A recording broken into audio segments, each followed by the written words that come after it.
ವೈದ್ಯರನ್ನೇ ದೇವರೆಂದು ನಂಬಿ ಬರುವ ಬಡ ಜನರ ರಕ್ತ ಹೀರುವ ಕೆಲಸ ಗುಬ್ಬಿ ಸರ್ಕಾರಿ ಆಸ್ಪತ್ರೆಯಲ್ಲಿ ನಡೆಯುತ್ತಿದೆಯಾ? ಇಂಥದೊಂದು ಗಂಭೀರ ಆರೋಪ ಪ್ರಸೂತಿ ತಜ್ಞೆ ಡಾಕ್ಟರ್ ಪವಿತ್ರ ಅವರ ವಿರುದ್ಧ ಕೇಳಿಬಂದಿದೆ.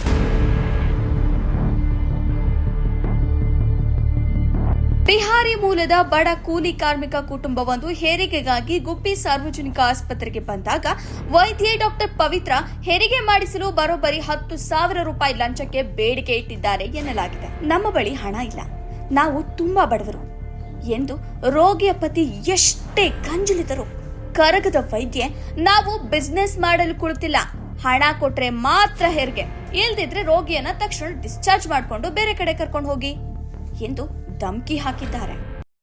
मैंने तुमको गरीब जैसे दिखाया गवर्नमेंट हॉस्पिटल में नहीं दिखाया, मगर मैंने तुमको बोला गरीब आदमी है तो मैंने बोला आपको नहीं बोले हैं, मगर फिर भी क्या हमने ऐसे कोई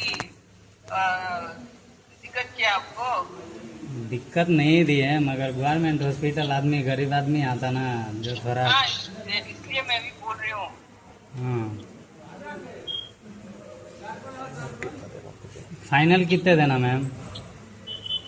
6 पे जाओ. हाँ 6,000. हाँ ठीक है मैम. ठीक. और सिस्टर को बोल दीजिए ना. हाँ हाँ जाके काम कर लो. कैसा होता मैम उसको छोड़ के इधर जाने? इसलिए मैं बोल रही हूँ सोमवार आके डिस्चार्ज करती हूँ. हाँ थोड़ा ये कीजिए ना, कंप्रोमाइज कर लीजिए मैम. क्या कम ने वो सब नहीं है. ये कोई बिजनेस नहीं है कम करने के लिए. ये बिजनेस है क्या? ಗುಬ್ಬಿ ಸರ್ಕಾರಿ ಆಸ್ಪತ್ರೆಯಲ್ಲಿ ಕಳೆದ ಹಲವು ತಿಂಗಳುಗಳಿಂದ ಹೆರಿಗೆಗೆ ಬರುವ ಬಡ ಗರ್ಭಿಣಿಯರಿಂದ ನಿರಂತರವಾಗಿ ಹಣ ವಸೂಲಿ ಮಾಡಲಾಗುತ್ತಿದೆ ಎಂಬ ಆರೋಪಗಳಿವೆ.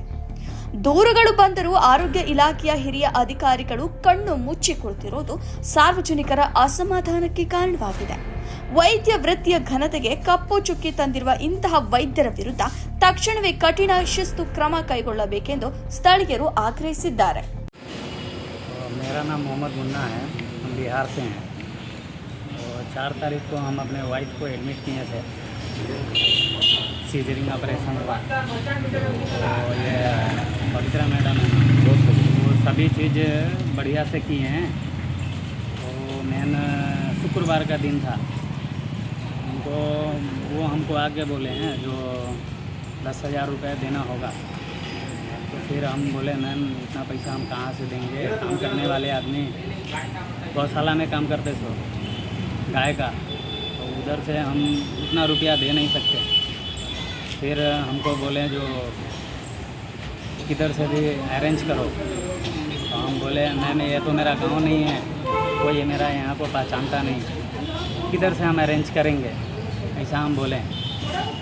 फिर इतना बोल के वो शुक्रवार के दिन चले गए. और ये भी बोले शुक्रवार को जो शनिवार को हम तो आएंगे नहीं, तो सिस्टर के हाथ में पैसा दे दो. फिर हम सिस्टर का मोबाइल से शनिवार को कॉल किए, बोले मैम पैसा अरेंज नहीं हो पा रहा. तो वो हमको बोले हैं ಪರಿಚಯನ ಯಾರು ಕೆಲಸ ಮಾಡೋದು, ಇವರು 4ನೇ ತಾರೀಕು ಡೆಲಿವರಿ ಆಗುತ್ತೆ. ಡೆಲಿವರಿ ಆದಮೇಲೆ ಆಪರೇಷನ್ ಸಿಸೇರಿಯನ್ ಆಗಿರುತ್ತೆ. ಶುಕ್ರವಾರ ಏನೋ ಮೇಡಮು ಶನಿವಾರ ಡಿಸ್ಚಾರ್ಜ್ ಮಾಡ್ತೀನಿ 10,000 ತೊಗೊಂಬಂದು ಕೊಡು ಅಂತ ಹೇಳಿದ್ರಂತೆ. ಇವ್ರು ನಮ್ಮ ಹತ್ರ ದುಡ್ಡು ಕೇಳಿದ, ನನ್ನ ಹತ್ರ ಅಡ್ವಾನ್ಸ್ ಅಷ್ಟೊಂದಿಲ್ಲಪ್ಪ ಕೊಡೋಕ್ಕಾಗಲ್ಲ ಅಂತ ಹೇಳಿದೆ. 5 ತಿಂಗಳಿಂದ ನಮ್ಮ ಹತ್ರ ಕೆಲಸ ಮಾಡ್ತಿರೋದು. ಸೊ ಅದಾದಮೇಲೆ ಏನಾಯಿತು, ಶನಿವಾರ ಡಿಸ್ಚಾರ್ಜ್ ಮಾಡ್ತಾರೇನೋ ಅಂತ ನಾವು ಅಂದ್ಕೊಂಡಿದ್ವಿ.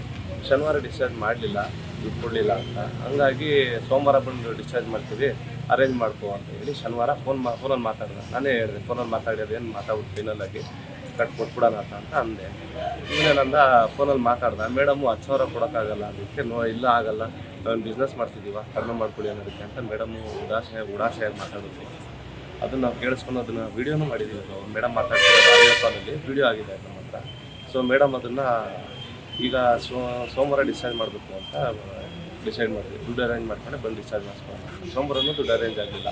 ಲಾಸ್ಟಿಗೆ ನಮ್ಮ ಫ್ರೆಂಡ್ ಹತ್ರ ಹೋಗಿ ಮಾತಾಡಿ, ಅವ್ರದ್ದು ಇವರು TS ಅವ್ರ ಹತ್ರ ಮಾತಾಡಿ ಡಿಸ್ಚಾರ್ಜ್ ಮಾಡಿಸಿದ್ರು. ಅವತ್ತೂ ಅಷ್ಟೇ ಅವ್ರಿಗೆ ಒಂದು ಸ್ವಲ್ಪ ಈ ಬ್ಯಾಂಡೇಜ್ ಮಾಡೋದಕ್ಕೆಲ್ಲ ತುಂಬ ಓಡಾಡಿಸಿದ್ರು. ನಮ್ಗೆ ಅವ್ನಿಗೆ ಏನು ಅನ್ಸಿದ್ದ ಅಂದರೆ ಏನೈತೆ ನಾವು ಮೀಡಿಯಾಗೆ ಇದು ಮಾಡೋಣ ಅಂತ ಹೇಳಿ ಗ್ರೂಪ್ ಇದೆ ಇದಕ್ಕೆ ಅಣ್ಣ ನಮ್ಮ ಹೆಂಡತಿಗೆ ನಮ್ಮ ಕರೆಕ್ಟಾಗಿ ನೋಡಲಿಲ್ಲ ಅಂದರೆ ಏನು ಮಾಡೋಣ ಡ್ರೆಸ್ಸಿಂಗ್ ಏನೋ ಚೇಂಜ್ ಮಾಡೋದಿದೆ ಅಂತೆ ಅಂದರೆ ಅದು ಬ್ಯಾಂಡೇಜ್ ಚೇಂಜ್ ಮಾಡೋದು ಅದನ್ನು ಅವ್ರು ಕರೆಕ್ಟಾಗಿ ಮಾಡಲಿಲ್ಲ ಏನು ಮಾಡೋಣ ಅಂತ ಸ್ವಲ್ಪ ಎದುರ್ಕೊಂಡವರು ಇದು ಮಾಡ್ತಿದ್ದ. ಇವಾಗ ಇಲ್ಲ ನೀನು ಬಾ, ನೀನು ಎದುರ್ಕೊಂಬೇಡ, ನಮ್ಮ ಶಾಸಕರಿದ್ದಾರೆ, ನಮ್ಮ ಗುಬ್ಬಿ ತಾಲೂಕೆಲ್ಲ ಜನ ನೀನು ಸಪೋರ್ಟ್ ಆಗಿರ್ತಾರೆ, ನೀವು ಎದುರ್ಕೊಂಬೇಡ ಅಂತ ಹೇಳಿ ಒಂದು ಸ್ಟೇಟ್ಮೆಂಟ್ ಕೊಡ್ತೀನಿ.